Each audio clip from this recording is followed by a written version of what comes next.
Can you read these words? Let's read them fast. Mawit, Maut, Mavet. Bain el-Sanat, exploring the living history of language. Welcome back to Bain el-Sanat. Today's route is MWT, Moot. Some routes fade, others survive, but this Semitic route refused to die. Let's start at the beginning. The oldest Semitic languages, Akkadian, Ugaritic, Biblical Hebrew, Ge'ez, all used the root MWT, not simply to describe death, but to organize the word into endings, transitions, and renewals. From Greek Mot, Arabic Maut, Hebrew Mavet, and Aramaic Mauta, we'll explore how one Semitic root ties ancient and modern language together through the story of mortality. MWT is not only about dying. It created verbs, nouns, adjectives, metaphors, even emotional states. Let's look at how MWT appears in different Semitic languages like Ge'ez, Amharic, Tigrinya, Hebrew, and Arabic, from the verb he died to days, dead, and mortal.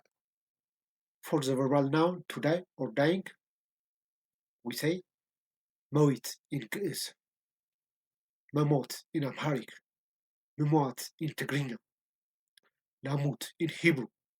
To mean he died, we say Mota in Ge'ez, Mota in Amharic, Mota in Tigrinya, Mate in Hebrew. In Arabic, Madda, death corresponds to Mot in Ge'ez, Amharic, and Tigrinya, Mavet in Hebrew, and Maut in Arabic. To say dead, we say Mut in Ge'ez and Tigrinya, Mut in Amharic, Mate in Hebrew, and Mait in Arabic. To say mortal, we say Moati in Ge'ez and Tigrinya, Moach in Amharic, and Ben Maut in Hebrew.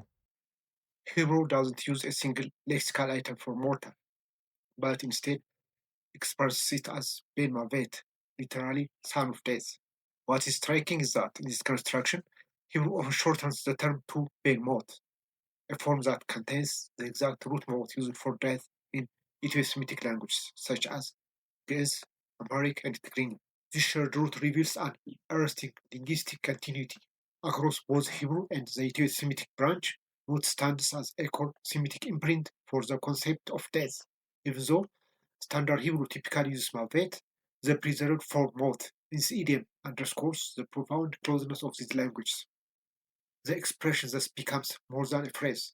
It is a linguistic testament to the deep, ancient unity within the Semitic family. We want to point out another correspondence. In Tigrinya, even though Mawitu, Maitu is used to mean he died, when we go down to the root of the words, the form Mawitu aligns more closely not with the Amharic Mota, he died, but with Moto, having died or dead. But the surprise is that the root MWT does not stop at death. Does it hide life inside it?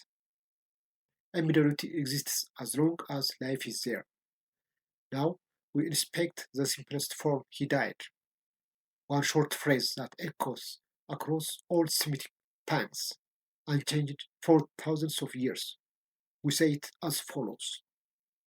In Ge'ez and Harari, Mota. In Amharic, Tigrinya, Tigra, Sodograge, Silte, and Wolene, who have the same word, Mota. In Arabic, Mata. Hebrew, Mat. Aramaic, Meat. And Maltese, Mat. Now, let's look into some idiomatic expressions in Amharic that go far beyond death, expressing emotion, defiance, love, and strength.